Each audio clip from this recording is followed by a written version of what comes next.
This week we'll start exploring the world of Dash and how we can use it to make interactive plots and controls as web apps. Welcome to another MetPy Monday.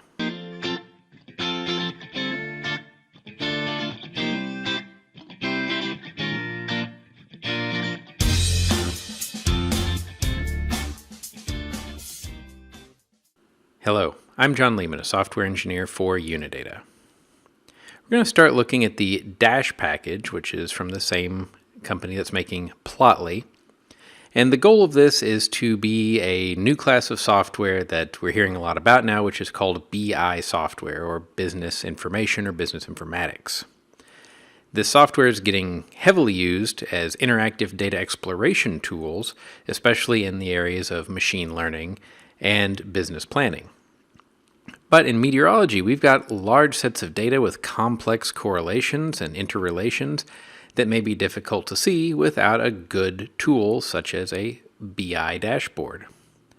So we're going to use Dash and learn how to create some plots. Then we'll add controls to our dashboard and make it more interactive.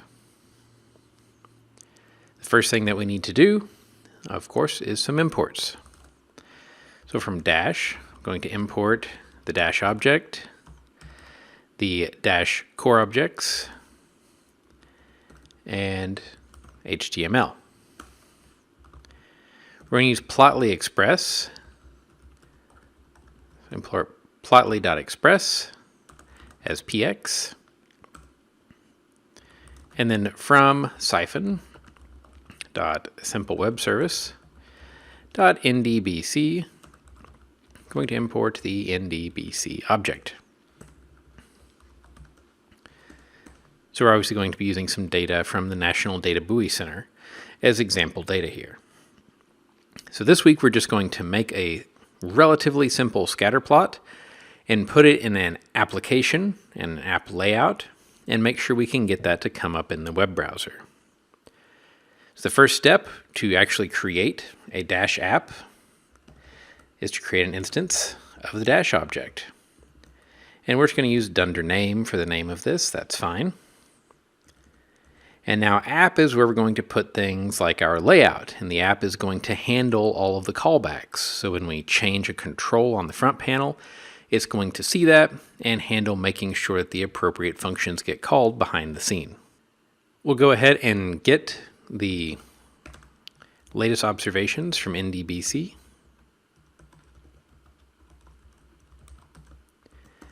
And just for fun, I'm going to go ahead and print to the terminal the columns in case I want to explore some other parameters.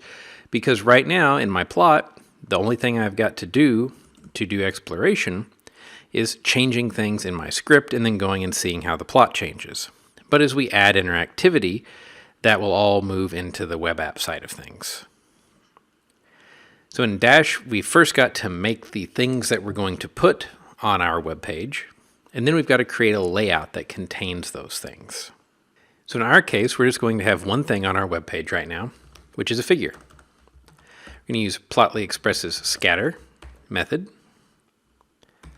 And we're going to pass it our data frame, df. And this is a little bit different syntax in matplotlib, so it might take you a second to get used to. For the x, we're going to use water temperature. For the y, we're going to use the air temperature data series. For the color, we're going to color by air pressure. And then when somebody hovers, we're going to use the station name as the title for that. And we'll leave it there. We can change things like size and the alpha property, but those are for future interactions that we can do actually in the web interface. So now we've created this figure, but we need to put it inside a layout. We do that with the app.layout method. And we do that by setting app.layout. So in this case, we're going to, from HTML, create a div. And that div is going to be a list of things that we want in there.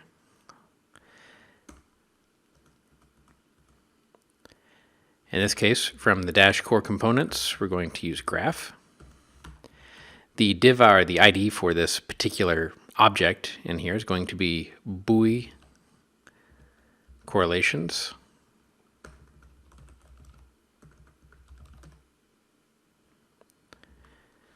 And the figure is going to be our fig object. All right, so that's our graph, and then we will close out div there. And you'll see that, especially in the web context, we get this little bit different indentation style. In fact, a lot of people would even go ahead and put this on a new line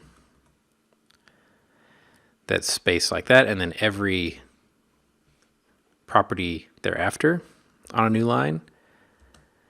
I'm not as big of a fan of that. I just don't think it's as easy to read, but it is pretty common to see that. So I tend to go with a little bit more Pythonic formatting, even though that may not be the norm in the web world. And in fact, since we only have one thing, we can condense this all down to one line. And if you ask me, that's a lot easier to read and understand what's going on. All right, so now we're going to do some protection here in case we were to ever import this. So if dunder name is equal to dunder main, we're going to call app run server. Again, this is a debugging server. It's not really meant for production use. We're going to set the debug flag to be true, and that's going to let us see debug messages as we go on. And also, I believe that lets us make changes to the code and not have to restart the whole server. Just like in Flask, if you're familiar with that. Now we're going to open a web browser and see what our app is doing. So in the web browser, we're going to navigate to 127.0.0.1:8050 for port 8050. And there's our graph. So you see, if we hover over the stations, the station ID is the title of that box. We see the parameters: water temperature, air temperature, and pressure. So you got an outlier down here. Maybe something's going on with that station. Maybe that really is that cold. But it's much colder than any other station. We can see there is a correlation between water temperature and air temperature, as we might expect. And we can also see no real strong pressure trend, just that more of our lower pressure values tend to be here in colder air and water temperatures. So now we've got a basic graph. We can do things like select a box of data. And we'll see how to link this to other graphs so that those same data points will be highlighted on the other graphs as well. We can do things like a lasso select to let us select some very specific contour of data points that we want, that we couldn't do with a box.